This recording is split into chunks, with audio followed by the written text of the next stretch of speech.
Truly, malakas po ang presensya ng Diyos sa atin dahil alam ko nalulugod ang Diyos. Amen. At kakaiba ang ating level of worship dahil kakaiba ang ating sacrifice sa Panginoon. At alam nyo na sinabi ni Sister Nance, I think may yung mga nag-pledge last week dahil hindi nyo dala ang pangusap, no, ng ipabigay sa inyo ng Panginoon, ay may white envelopes doon at doon nyo ilagay. Huwag nyo isulat ang inyong pangalan. Kasi mas maganda na yung walang nakakaalam. Praise God. Dahil kayo lang at ang Panginoon yun. Praise God. At habang pinagbubulay-bulayan ko mga kapatid, alam nyo na ang background nito, kagagaling ko lang ng Pilipinas, at I don't want to be disobedient sa pangungusap ng Panginoon mga kapatid. So ituloy ko ang pangangaral tungkol sa kayamanan. Pero this time is true riches. Amen. Ang tunay na kayamanan mga kapatid. Praise God. At sa hapong ito, dadalhin ko ulit sa inyo ang Matthew chapter 6 verse 24. Praise God. At nasabi dyan, no one can serve two masters. Mateo 6:24, walang taong makapaglingkod o makapaglilingkod ng sabay sa dalawang amo. For either he will hate the one and love the other, sapagkat kapupuutan niya ang isa at iibigin ang ikalawa, or else he will be loyal to the one and despise the other, o kaya'y magiging tapat siya sa isa at hahamakin ang ikalawa. You cannot serve God and mammon. Gayon din naman, hindi kayo makapaglilingkod ng sabay sa Diyos at sa kayamanan. Panginoon, salamat po sa pagbasa ng iyong salita. Lord, patuloy ka, Lord God, na mangusap sa bawat isa sa amin. Patibayin niyo po ang aming pananampalataya sa iyo, Panginoon. Patibayin niyo po ang bawat isa. Bigyan niyo po ng spiritual na kalakasan, Panginoon. Ng kapayapaan na ikaw lamang ang makapagbigay. At turuan niyo po kami sa hapong ito, Panginoon. We pray for wisdom and understanding in Jesus' name. And everybody say, in Jesus' name. Yung malakas. In Jesus' name, you can be seated at ituloy nyo na yung palakpak ninyo na malakas din, mga kapatid. At bago ako magsimula at magbigay ng titulo, I would like to acknowledge nandito ang ating butihing pastor sa Bayawan City, si Pastor Charles Sarientas, at kanyang asawa, mga kapatid, si Sister Lina Christine Sarientas, na kumpleto na. At may dala pa silang kanilang head of ambassadors ito, ano? Praise God, si Brother Linen. Mark's Linen. Alright, praise God. At nandito sila mga kapatid, nakapiling natin sila at mag-observe sila. Tumayo nga kayong 2 at 3 pala. Amen. Praise God. Pwede na kayong umupo. Pinapraktisan ko sila mga kapatid dahil mahina ako kung minsan sa pagbigay galang, no? Praise God. Kailangan naman pala na i-acknowledge natin ang mga pastors, kapwa manggagawa at mga ginagamit sa kaharian ng Panginoon. Will you say amen? Amen. Excited ba kayo sa pangangaral? Amen. Praise God. Tulungan niyo ako sa hapong ito mga kapatid at susubukan kong maintindihan ng lahat kahit yung hindi nakapagsalita ng Tagalog. Mangaral ako sa English at Tagalog mga kapatid, nang sabay-sabay. Praise God. Ang pamagat mga kapatid, alam ko narinig na natin ito 2 years ago.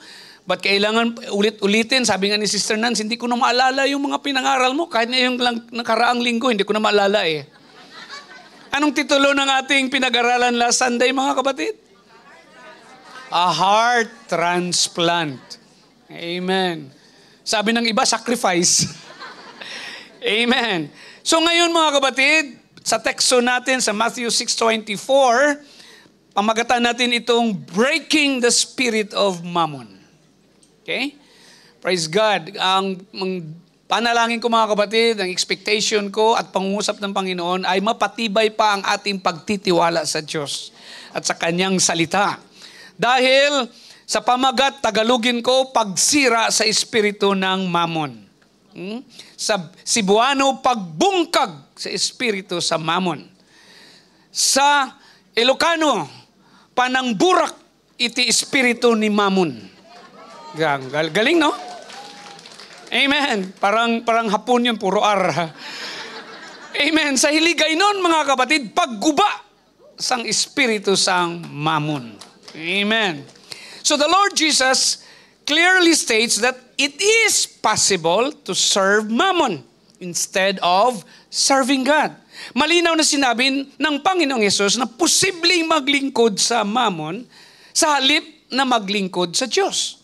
He states it is impossible to serve both at the same time. Sinabi pa niya na imposibleng maglingkod sa dalawa ng sabay. Ika nga sa Biblia, sabi dito, you cannot serve God and mammon. Hindi kayo makapaglilingkod sa Diyos at sa kayamanan. Ang tanong, the question is, what is mammon? Ano ang mammon? Hindi yung sa Ilonggo na mamon, ha? Kasi tinapa yun. Alright, praise the Lord. Kung hindi, mammon. Okay? Praise the Lord. Google Dictionary, Oxford Languages, sinabi dito mga kapatid, it is said, it is wealth regarded as an evil influence or false object of worship and devotion. Ang mammon, ito ay kayamanan na itinuturing na isang masamang impluensya o maling bagay ng pagsamba at debosyon. Mammon is an Aramaic word that essentially means riches. Ang mammon ay isang salitang Aramaic na ang ibig sabihin ay kayamanan. Its synonyms are resources, treasures, reserves, materials, assets, and possessions. Ang mga kasing kahulugan nito ay pagkukunan, kayamanan, reserba, materialis, ari-arian, at pag-aari. The Assyrians got the concept of a god of wealth from their neighbors, the Babylonians. Ang mga Assyria ay nakakuha ng konsepto ng isang Diyos ng kayamanan mula sa kanilang mga kapitbahay, ang mga Babylonia. Babylon was a city founded on pride and arrogance. Ang Babylonia ay isang lungsod na itinatag sa kayabangan at pagmamataas. Remember, Nebuchadnezzar was humbled by God for boasting about his achievements. Alalahanin, si Nebuchadnezzar ay pinakumbaba ng Diyos dahil sa pagmamayabang niya tungkol sa kanyang mga nagawa. Lost his sanity and lived like an animal for 7 years according to Daniel chapter 4. Nawalan ng katinuan at namuhay na parang hayop sa loob ng 7 taon ayon sa Daniel Kabanata 4. When his sanity was later restored, he praised and honored God.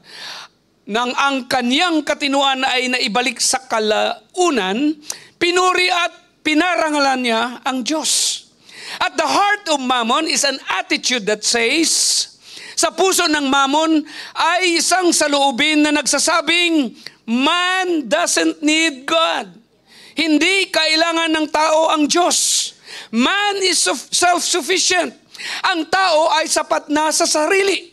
The spirit of mammon tells us, ang espiritu ng mammon ay nagsasabi sa atin, you don't need God.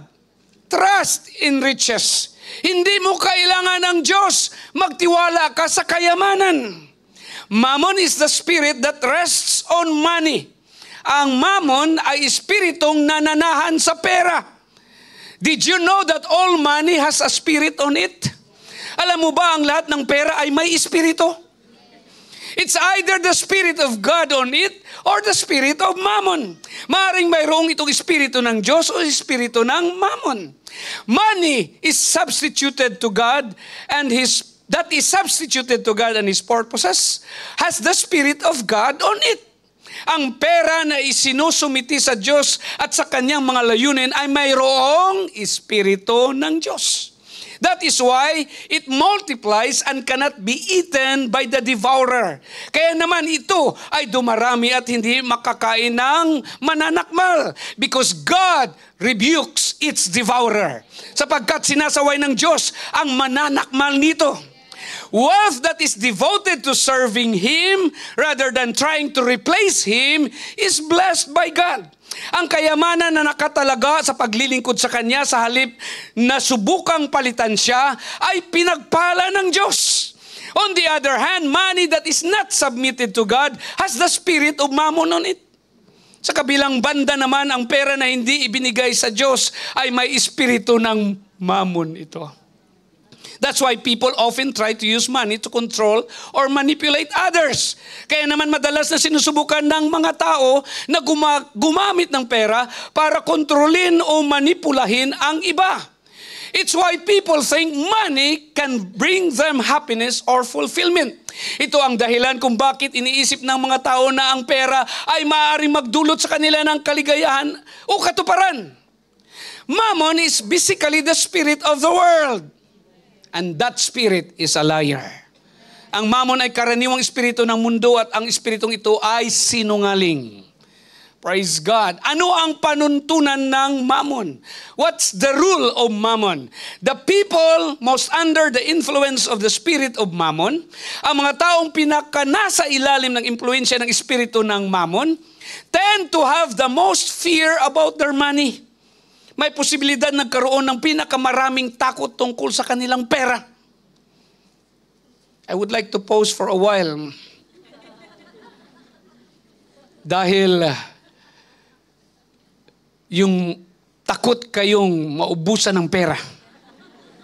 If you are afraid that you will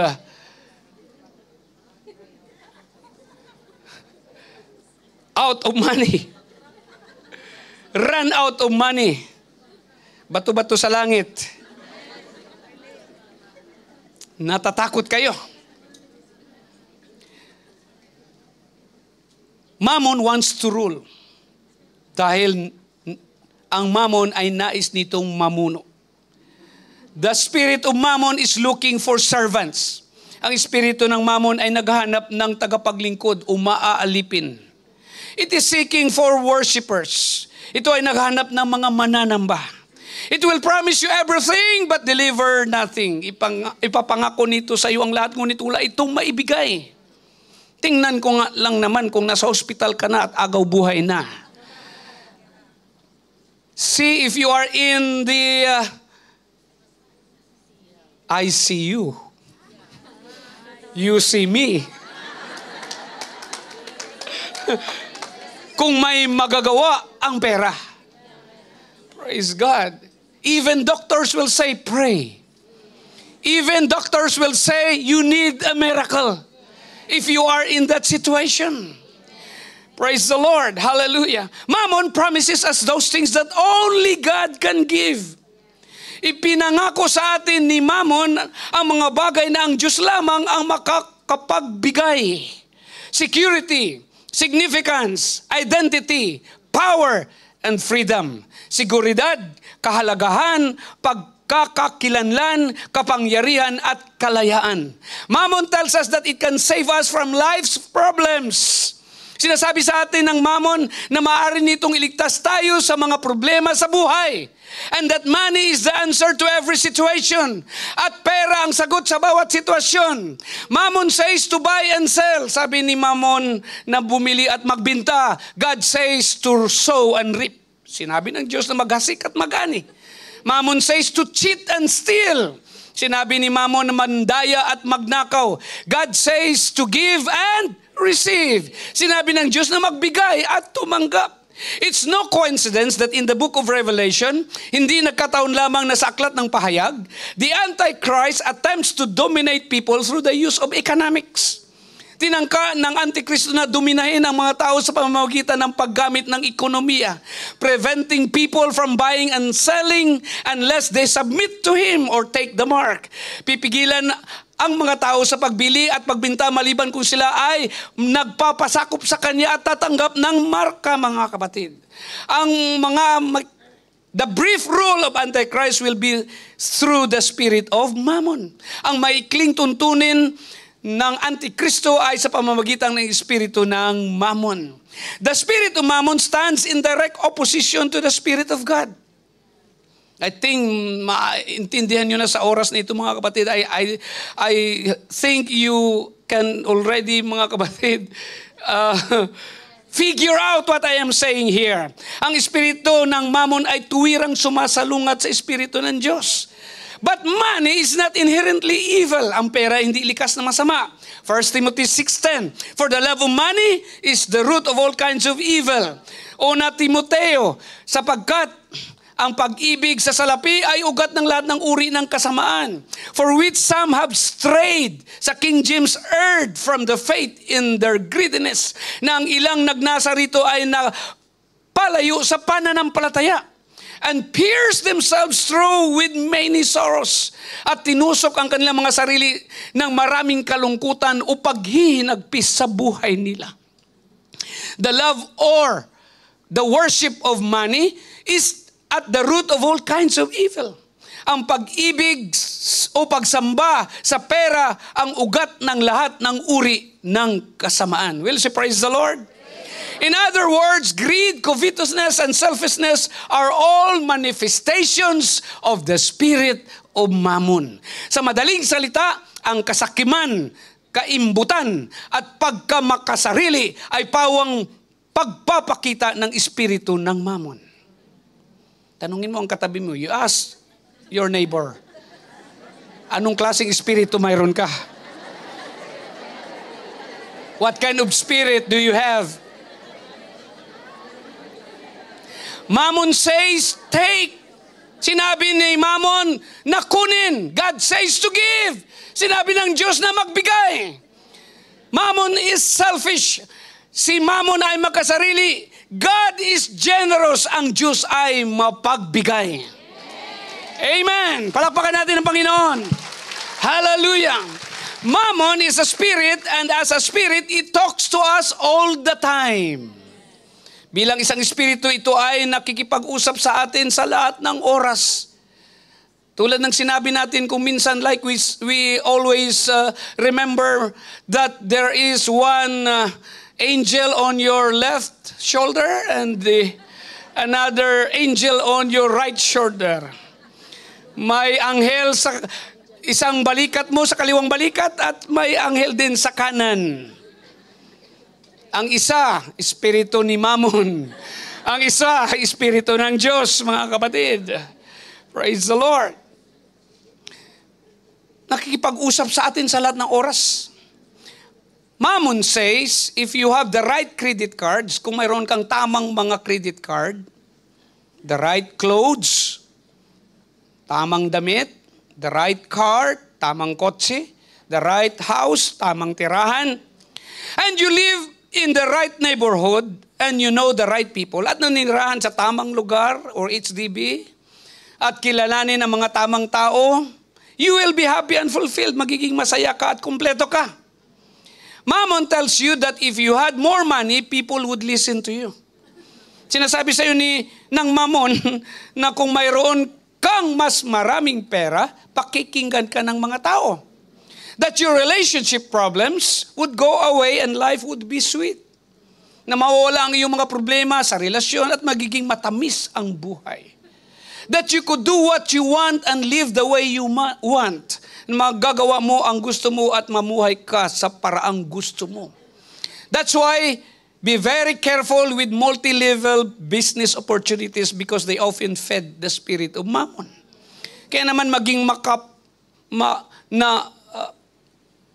napakaingat ka sa mga multi-level na pagkakataon sa negosyo. Dahil madalas nilang pinapakain ang espiritu ng Mammon. Grabe, no? The spirit of Mammon can get religious. Ang espiritu ng Mammon ay maaari maging reliyoso din. In fact, I believe he is one of the guests this afternoon. Isa siya sa mga panauhin natin ngayong hapon. It works in a very subtle ways as far as Christians are concerned. Ito ay gumagana ng napakadaraya kung patungkol sa mga Kristiyano. Often, the pitch is, madalas ganito ang pitch, if you were rich, just think of all the people you can help. Kung mayaman ka, isipin mo na lang ang lahat ng taong matutulungan mo. Di ba? Narinig nyo yan? Do you hear that sometimes? Or your church will have everything it needs after you become a millionaire. ang iyong simbahan ay magkakaroon ng lahat ng kailanganin nito pagkatapos mong maging isang milyonaryo.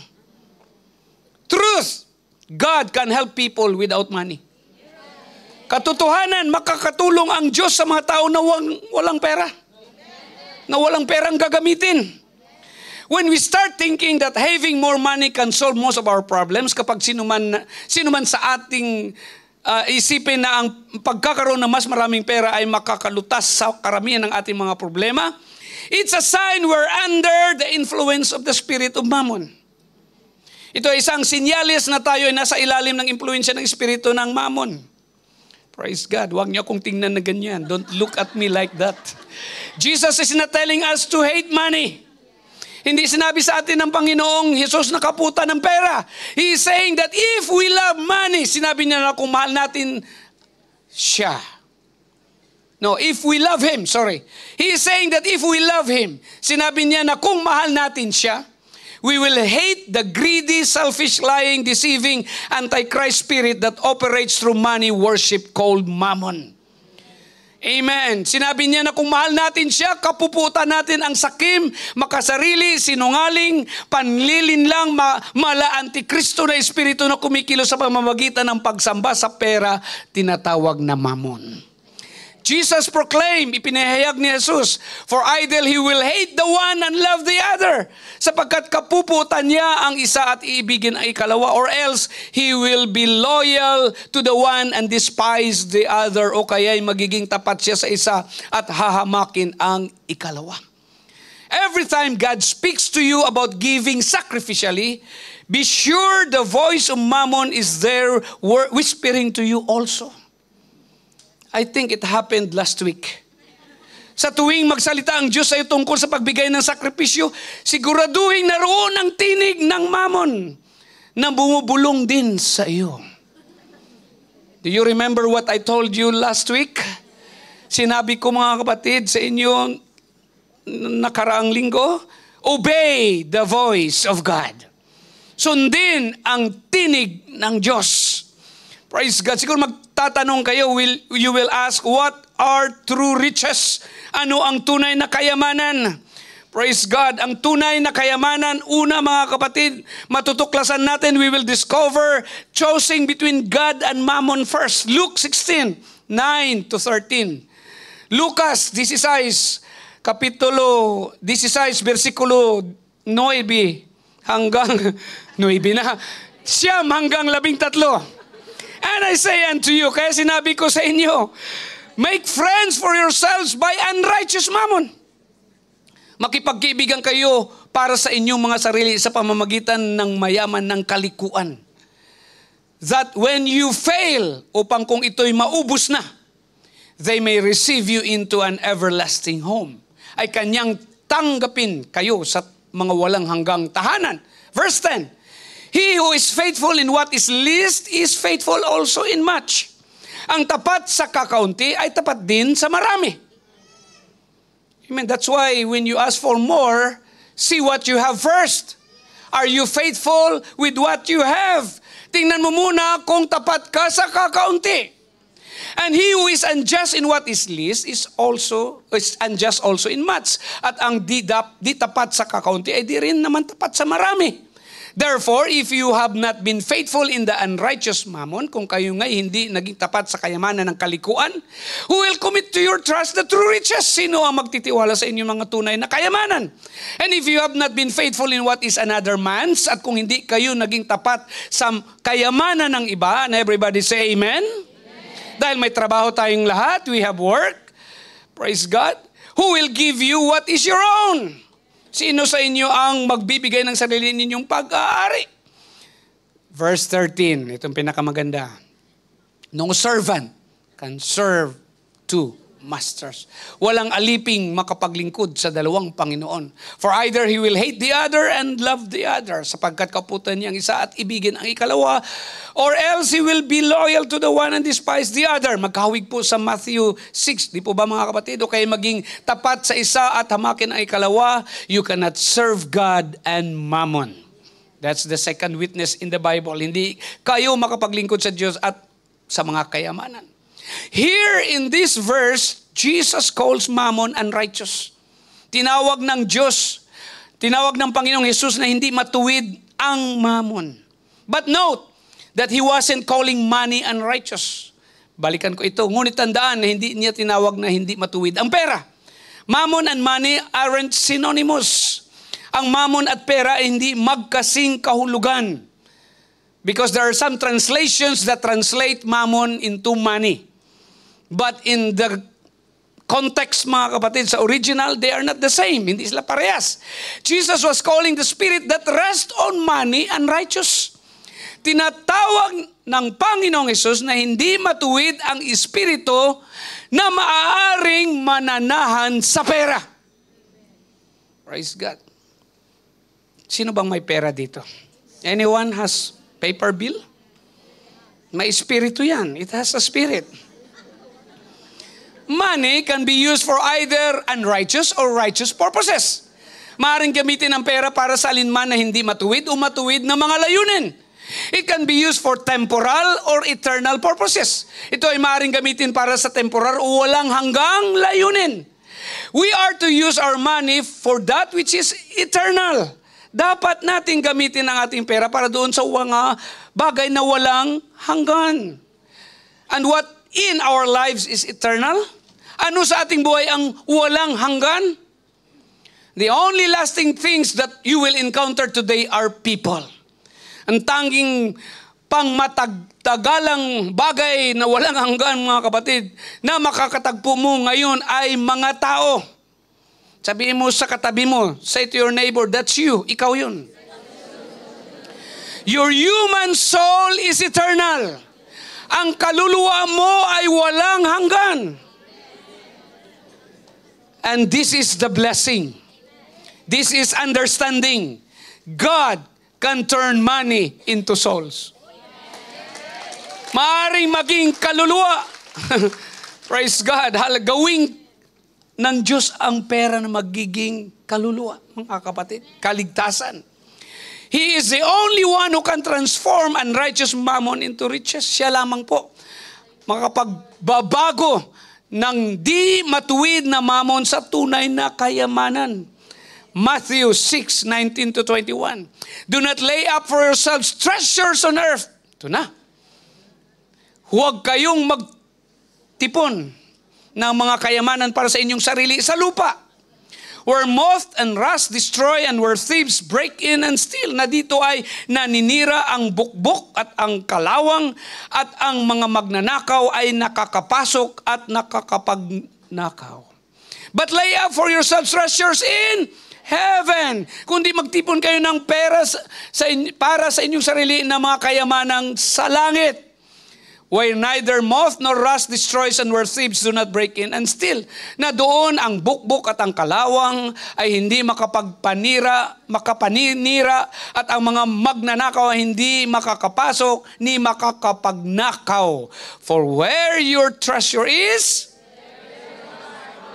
sapagkat kung nasaan ang iyong kayamanan, there your heart will be also. Naroon din ang inyong puso. Another message ito, sideline lang. This is another message. Hindi sinabi na kung saan ang iyong kayamanan. Sorry po. Nasaan ang inyong puso. Hindi sinabi na kung nasaan ang iyong puso. Hindi sinabi dito, for where your heart is, there will your treasure be. Kung hindi, baliktad. No? It's the other way around. Where your treasure is, kung nasaan ang iyong kayamanan, naroon din naman ang inyong puso.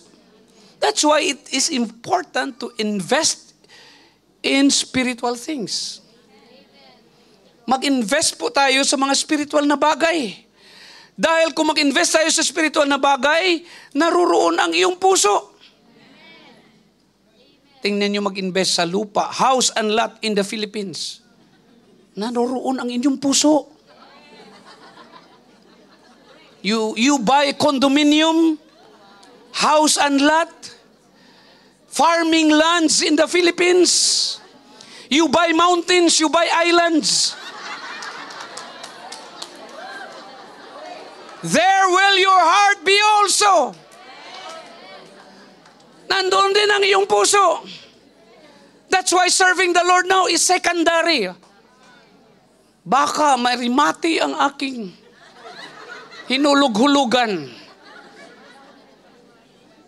Mag-aerobics muna ako.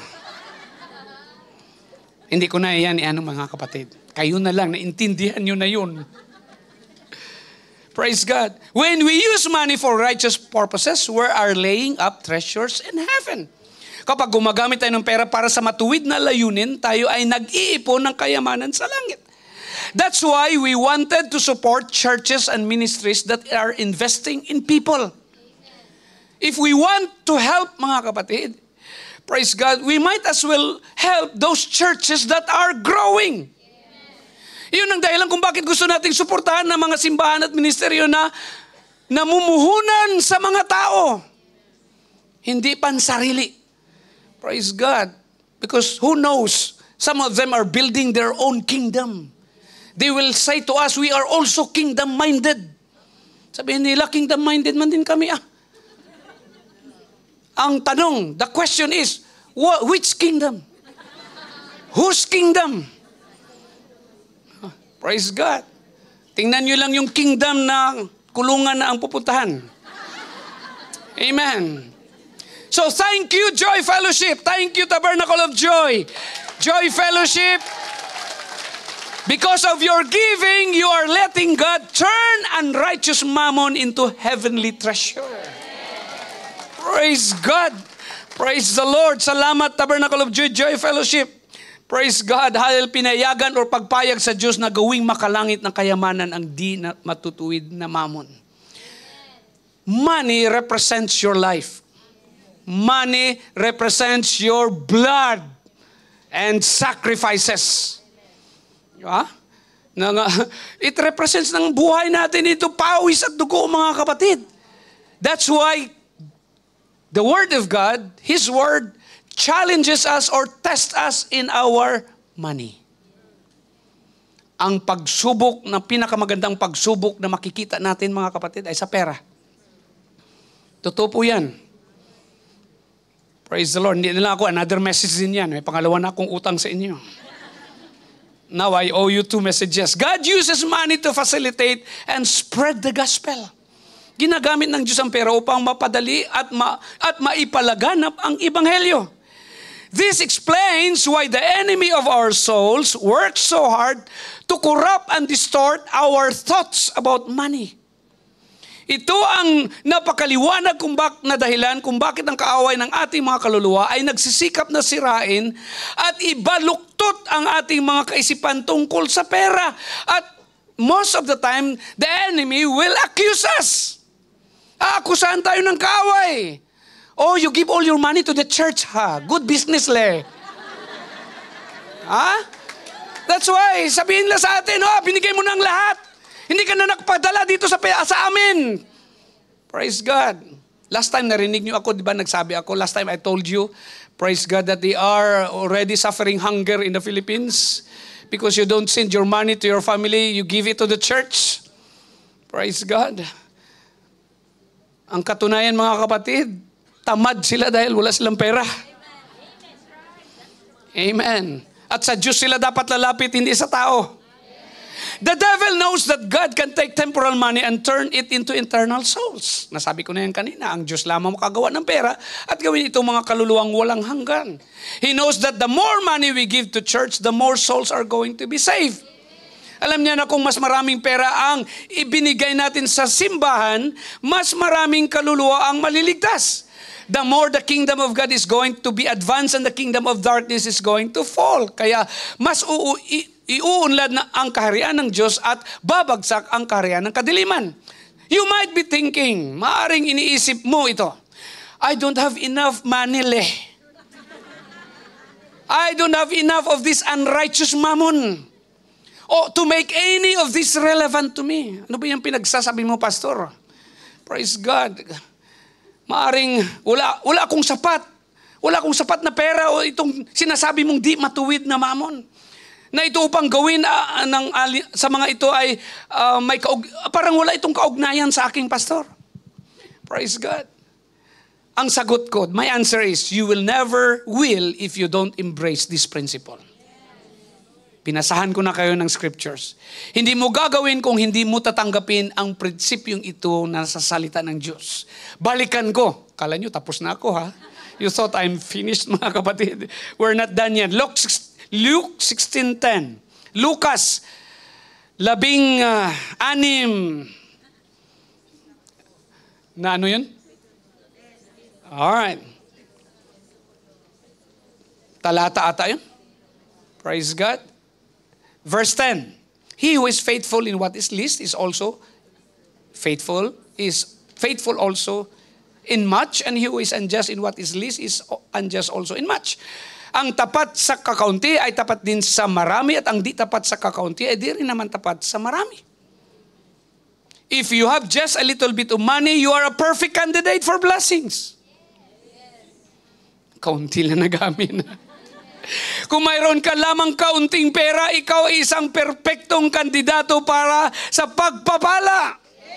Because if you will be faithful with that little, God will give you more. Praise God. Some people will say, what's the use? Anong gamit nito? Just be faithful. Maging tapat ka lang sa Panginoon. Dahil kung ikaw ay maging tapat sa maliit na iyon, ang Diyos ay magbibigay sa iyo ng higit pa. Because if you will be faithful with that little, God will give you more. Verse 11, therefore, if you have not been faithful in the unrighteous mammon, who will commit to your trust the true riches? Kung kaya nga hindi maging tapat sa kayamanan ng kalikuan, sino magtitiwala sa inyo ng mga tunay na kayamanan? Praise God. It is not how much we have that matters. It's who it belongs to. Hindi kung gaano kalaki ang mahalaga kung kanino ito pag-aari. Amen. If we belong to God, then it's His money, not ours. Titigan mo ngayong katabi mo ulit. At sabihin, if you belong to God, then your money is His money. Praise God. Turn to them again and say, what's your problem? Anong problema mo?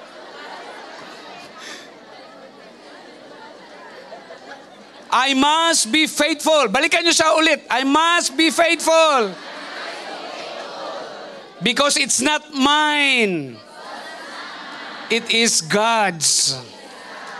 Hindi ito sa akin, ito ay sa poong may kapal.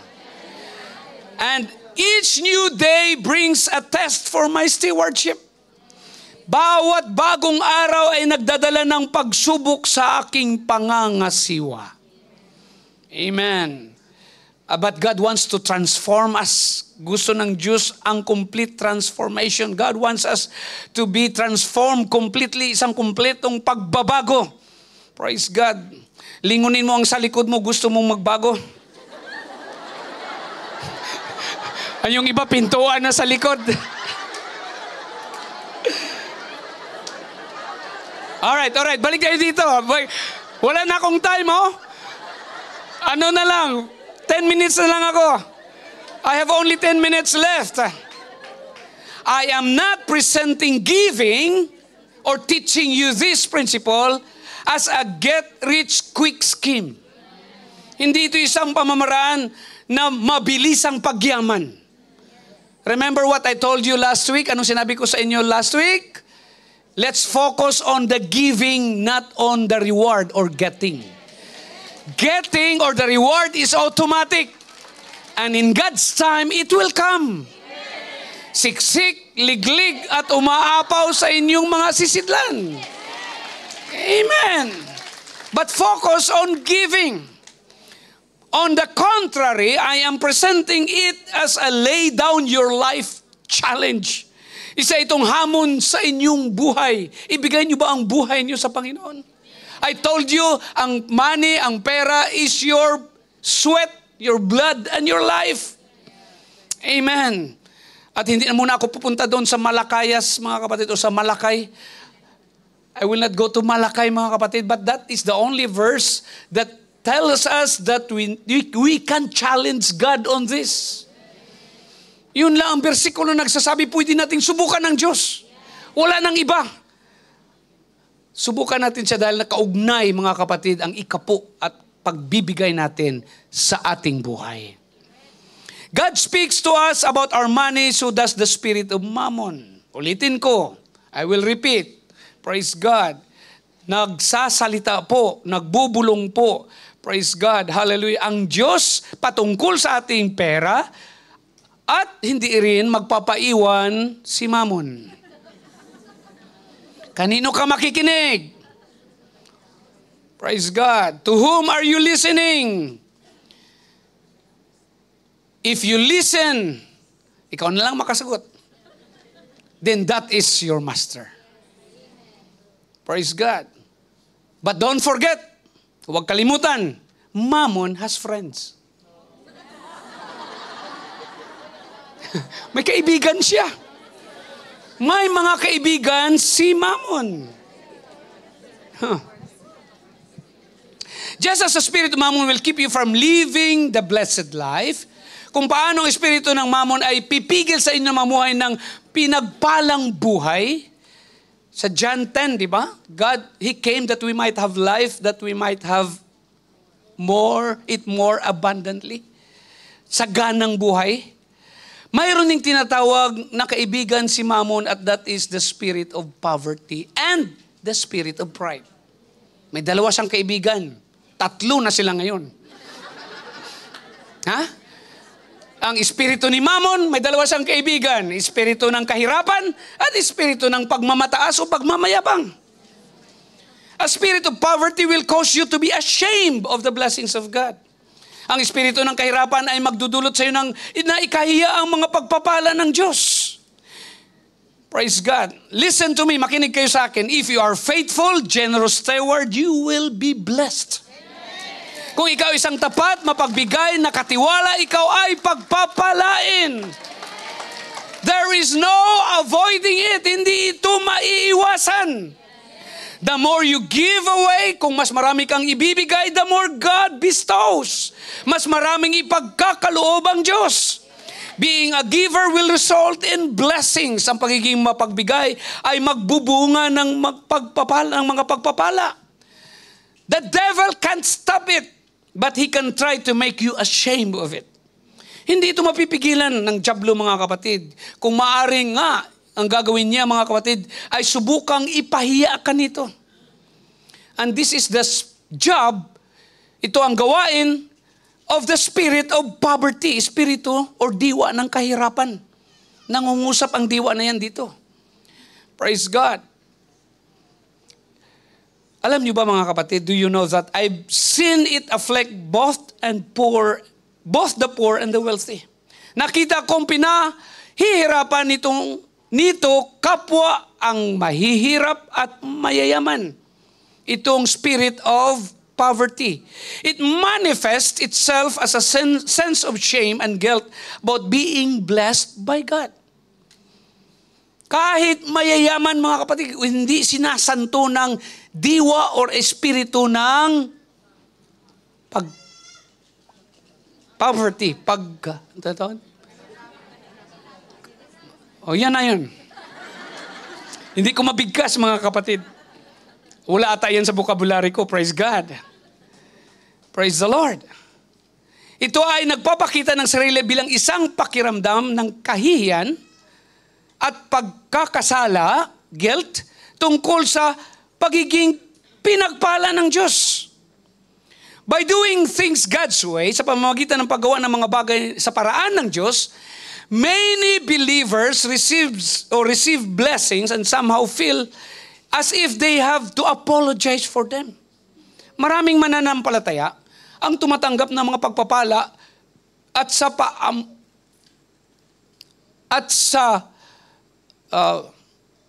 pero pinaparamdam ng espiritu ng kahirapan na kailangan nilang humingi ng tawad sa mga pagpapalang natanggap nila galing sa Diyos.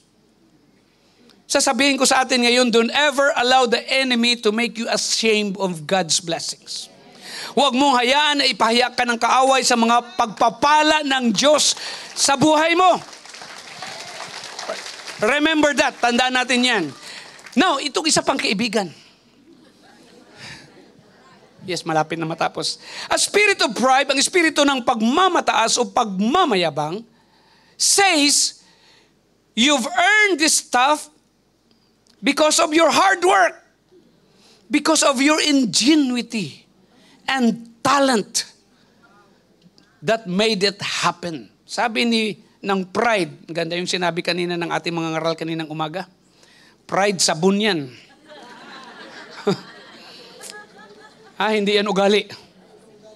Hindi pag-uugali. Praise God. So si Pride Chicken nagsasabi, or espiritu ng pagmamayabang, nakuha mo ang mga bagay na ito dahil sa iyong pagsusumikap. Napakasipag mo kasi. Napakatalino mo. May talento ka. Kaya dapat mong ipagmalaki ang mga biyayang natanggap mo. Diba yun ang payo ng mundo? You need to be proud of yourself. You should be proud of the blessings you have received. I think, define natin yan, another message kung anong ibig sabihin yan. Praise God. But these spirits work from the opposite ends of the spectrum but have a common root, mga kapatid. May common root siya. Gumagana mga espiritong ito mula sa magkabilang dulo ng spectrum, ngunit may isang ugat. They get us to focus on things rather than God. Nagagawa nila tayong tumuon sa bagay kaysa sa Diyos. Praise God. Ano ang dapat nating gagawin or isipin? We need to be more centered on the blessings than the giver of. We need to be more centered on the giver of blessings than the blessings. Dapat nakasentro tayo sa tagapagbigay kaysa sa mga nagbibigay ng pagpapala. Praise God. Okay nga, may test tayo ngayon bago ako matatapos, mga kapatid. May 3 minutes pa tayo. How do you respond when someone compliments you on your watch, on your wristwatch, on your outfit, on your dress, on your shoes? Paano ka tutugon kapag may pumupuri sa iyo ng iyong bagong relo, bagong damit, bagong sapatos, bagong binili? Nga, testing. Alright, let's test. Now, anong sagot mo? Pride says, sabi ni pride, sabi ng pagmamayabang, pagmamataas, imported ito. It's imported from Europe, Swiss. But poverty says, ito luma na to. Noong isang araw ko lang ito binili. Yun ang sabi ng kahirapan.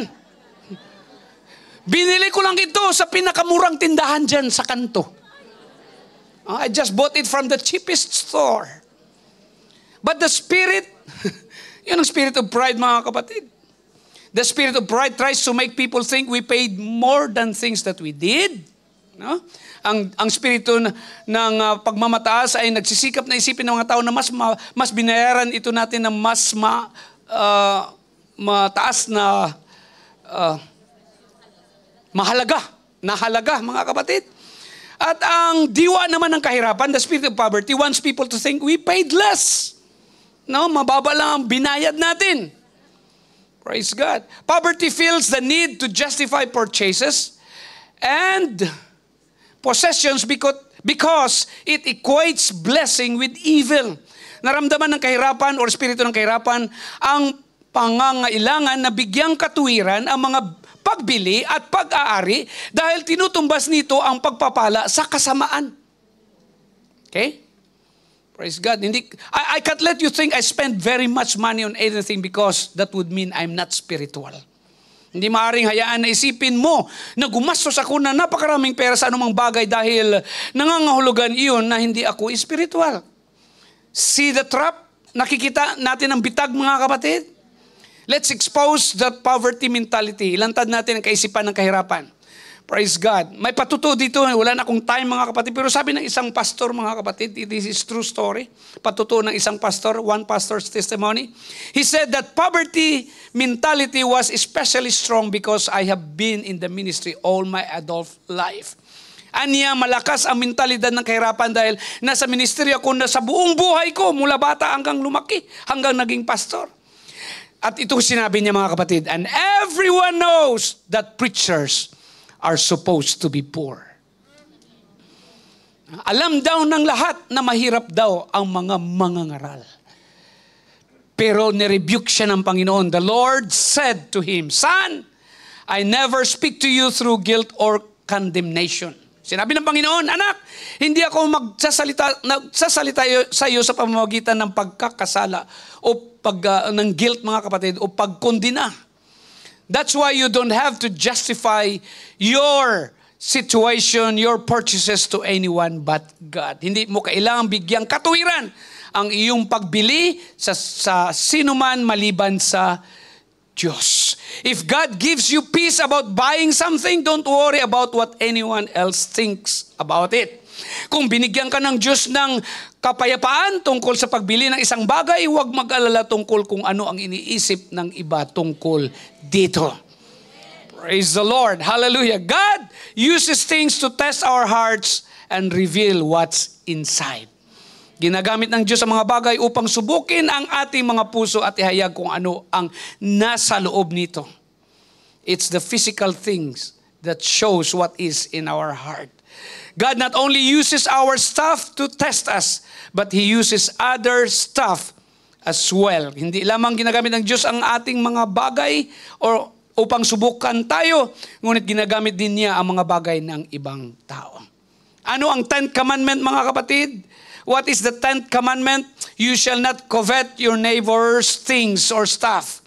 Ika-10 utos, huwag mong pag-imbutan ang mga gamit ng iyong kapwa. In other words, how we respond to someone else being blessed says a lot about the condition of our hearts. Sa madaling salita, kung paano tayo tumugon, praise God, sa pagpapala ng ibang tao, sinasabi nito ang tungkol o ang kalagayan ng ating mga puso. Praise the Lord. To covet something is to set your heart upon it. We are to set our hearts upon nothing and no one but God. Dapat nating ituon ang ating mga puso, praise God, sa walang sinuman kundi ang Diyos. Praise God. A person's net worth doesn't tell you anything about his heart. Ang yaman ng isang tao ay walang sinabi sa iyo tungkol sa kanyang puso. Amen. Some of the most materialistic people I have ever encountered were poor. Posible din, praise God, na ikaw na ang pinakamahirap mga kapatid at ikaw rin ang pinakamaterialistang tao. And some of the most heavenly-minded, sold out to God, non-materialistic people, we know are quite wealthy. Amen. Ang pinaka-makalangit na pag-iisip, mga kapatid, sold out sa Diyos. Hindi materialistikong mga taong alam natin, praise God, ay mayayaman. Dahil ang puso ang mahalaga. It's the heart that matters. Praise God. Hallelujah. So paano natin ngayon malalaman kung nasaan ang iyong puso? Sabi ng iba dito, how can you know where your heart is? First, ask yourself these questions. Una, tanungin ang iyong sarili ng mga tanong na ito. Huwag ka nang lumingon ngayon. Am I looking to God or to people to meet my needs? Yan ang unang tanong. Pikit mong iyong sarili. Huwag mong tingnan ang iba kasi ang iba, makita mo na nasaktan. Umaasa ba ako sa Diyos o sa mga tao upang matugunan ang aking mga pangangailangan? Do I get angry or resentful with people who don't help me as I want them to? Nagagalit ba ako o naiinis sa mga taong hindi ako tinutulungan ayon sa gusto ko? Tanong-tanong pa. Kung magbigay-bigay na lang. Ha? Do I blame others for my circumstances? Sinisisi ko ba ang iba sa aking kalagayan. These are all warning indicators of looking to men rather than to God as our source of provision. Amen. Ang lahat mga ito ay mga tagapagpahiwatig na babala ng pagtingin sa mga tao sa halip na sa Diyos bilang ating pinagmumula ng provision. When people have been looking to men rather than God to meet their needs, they are ultimately disappointed. Kapag sa mga tao hinahanap upang matugunan ang kanilang mga pangangailangan kaysa sa Diyos, sila ay mabibigo sa huli. Then they become bitter. Tapos magiging mapait sila. Kaya mapait ang kanilang mukha, mapait ang kanilang ugali. Ang lahat ng bagay mapait sa kanila. Praise God. At sa pagtatapos, we must also discern the presence of the spirit of pride or poverty in our lives. Sabihin mo sa katabi mo, dapat din nating mabatid ang pagkakaroon ng espiritu ng pagmamataas o kahirapan sa ating buhay. Ask them again, you want some more tests? Narito ang ilang mga pagsubok. Here are some tests. When you think about your situation in life, kapag inisip mo ang sitwasyon mo sa buhay, pride says, I deserve more. Huh? Karapat dapat ako ng higit pa. Poverty says, I should feel guilty. Sabi ng kahirapan, dapat ako makonsensya. But gratitude says, thank you.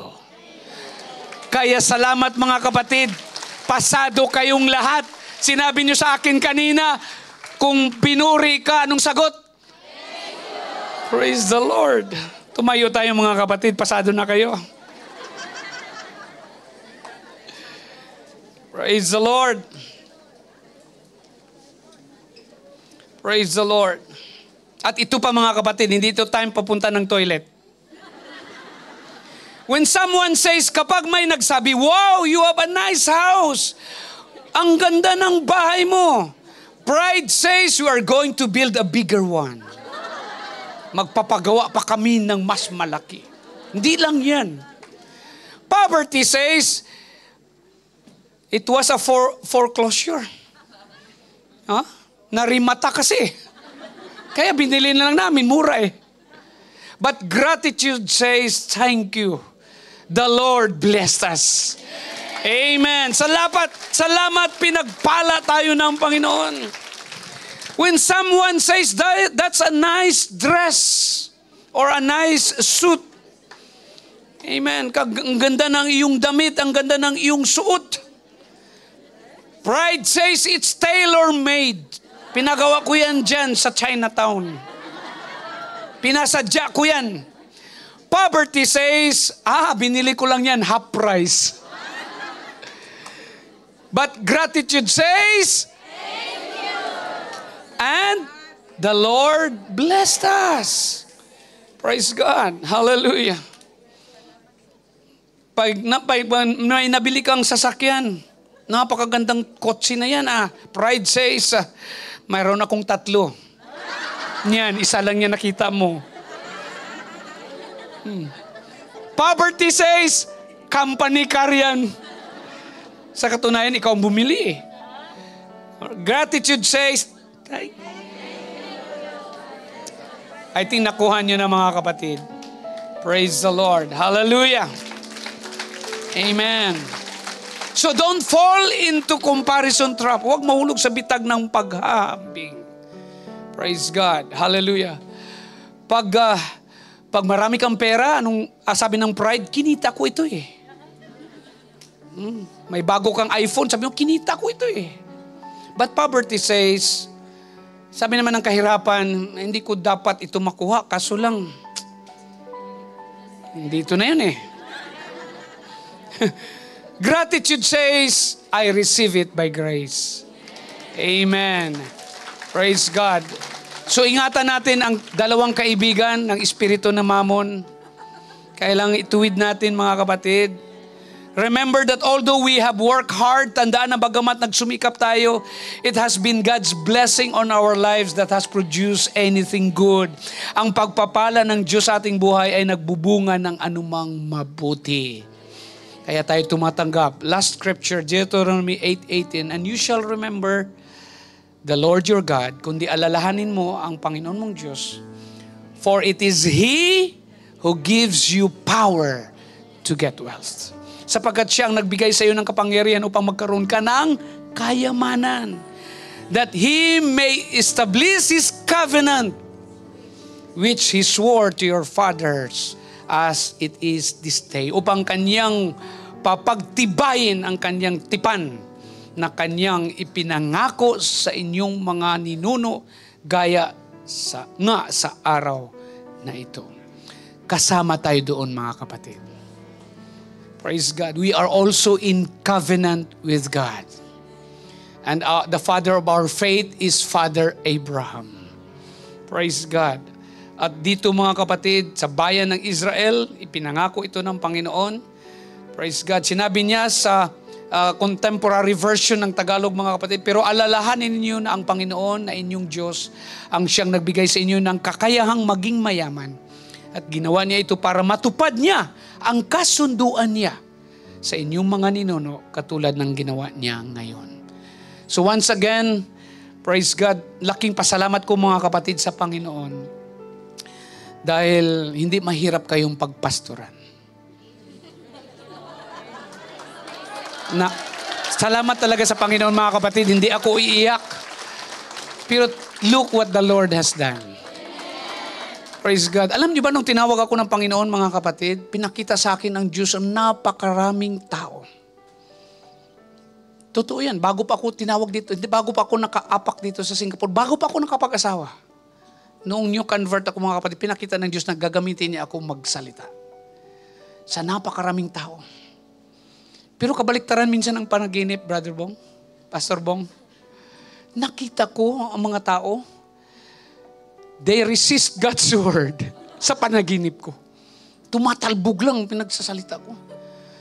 Pero mga kapatid, kayo hindi tumatalbog eh. Amen. Praise the Lord. At nakita ko yan, mga kapatid, sa sacrificial giving. Bigyan ko kayo ng update, mga kapatid. I think sa cash natin last week, it is 4,000 plus. Cash yun. At may mga sumulat pa doon, mga kapatid, which is to be collected pa, another 4,000 plus. 4,007 din. At mayroon pang nagbigay ng mga gamit, mga kapatid. Tubusin nyo na lang yung mga nagbigay ng gamit. Tubusin nyo, please. Hindi namin maisuot. Dahil para sa Panginoon yon. At kung hindi, i-auction namin. Praise God. At manalangin tayo, mga kapatid. Dahil tapat ang Diyos sa kanyang salita. Manalangin tayo, mga kapatid, because we give sacrificially. Pinatibay lang ito ng mensahe ngayon, mga kapatid. Pinatunayan lang na hindi natin mahal ang mammon or ang espiritu. Hindi matuwid na espiritu na nananahan sa pera yung makamundong espiritu. Ngunit, mga kapatid, na ipasa natin. May espiritu tayo ng Diyos. At kung anumang may pera tayo, praise God, para din yan sa Diyos at sa kanyang gawain. Panginoon, marami pong salamat. Sa mga kapatiran, O Diyos, dito sa Singapore, Lord, sa Tabernacle of Joy Fellowship. Lord, itinalaga niyo po ang fellowship na ito, Panginoon, upang maging katuwang sa gawain, Panginoon, kahit man mapadpad, uuwi. Hallelujah, Lord, ang mga galing dito, Panginoon. Thank you for your prophecy or sa Tabernacle of Joy Fellowship, that we will be the springboard of revival, Panginoon. At ganun din sa Filipino people, Lord God, that we will be the catalyst of revival in the world. At salamat din sa iyong salita, Panginoon. Your fresh word, your Rhema word. Salamat, Lord, hallelujah, sa mapagbigay naming mga kapatid. At salamat din sa iyong salita, Lord God, na narinig namin na hinanda niyo na po ang lahat. And Lord, we need to guard our hearts upang hindi kami madaya ng espiritu ng mammon, Panginoon. Ang di matuwid na espiritu ng mundo nanananahan sa pera, Lord God. Bagkus, Lord God, hallelujah, ipasa namin ang Espiritu niyo po. Hallelujah, dahil binigyan niyo po kami, Lord God, ng kapangyarihan, ng kakayahan, Panginoon, upang, hallelujah, Lord God, yumaman, Panginoon. Binigyan niyo po kami, O Lord God, hallelujah, na kapangyarihan upang magkaroon ng kayamanan. At ang kayamanan na ito, Panginoon, ay magagamit sa iyong kaharian, Lord. Magagamit, Lord, in fulfillment of your great commission. Hallelujah, to make disciples of all men, O Lord God. Hallelujah, to preach and teach the gospel, O Lord. Hallelujah, into all the world, Panginoon. God, hallelujah. Iunat mo po, O Diyos, sa oras na ito, sa iyong mga anak, ang iyong mapagpalang kamay, Panginoon. Ano man ang mga, Lord, hallelujah, hinaharap ng bawat isa, Panginoon. Kahirapan, Lord God. Problema, Panginoon, na hindi nila masabi-sabi sa iba, O Diyos. Kabigatan, Panginoon, I pray, hallelujah, as they mention your name, you will be there, Panginoon. For I believe, hallelujah, your mercy, hallelujah, your grace, oh God, they are new every morning. Hallelujah, Jesus, bless, oh God, your people. Command blessings, oh God, into their lives, oh Lord. Send your angels, O God, to minister unto the needs, hallelujah, unto the ears of you, of salvation, Panginoon. And continue to, Lord God, shield and bless Tabernacle of Joy Fellowship, Lord. Continue to teach us, Lord, that we may learn to be good stewards of your resources. Hallelujah, good stewards of our talent, oh God, your talent that you have given us, Lord, to be a blessing. You use our giftings, oh God, to minister to others. It is not for us, oh God, hallelujah, for our benefit, but for the benefit of the body of Christ. Hallelujah. Thank you, Lord, for Joy Fellowship once again. Hallelujah. Let your favor be upon your people. Lord, ipakita niyo, Panginoon, ang pagkakaiba ng mga mananampalataya dito sa Joy Fellowship, O Lord God. Make them realize that they are blessed people, O God. They are blessed wherever they go, whatever they do, Panginoon. Hallelujah, multiply their kind, O God. In Jesus' name, make an altar in this place. Respond, mga kapatid, sa pangangaral ng salita ng Panginoon. Find a place in this place, mga kapatid. Hallelujah, hallelujah. Iniimbita ko rin ang lahat ng mga first-time guests. Will you come forward? We want to bless you.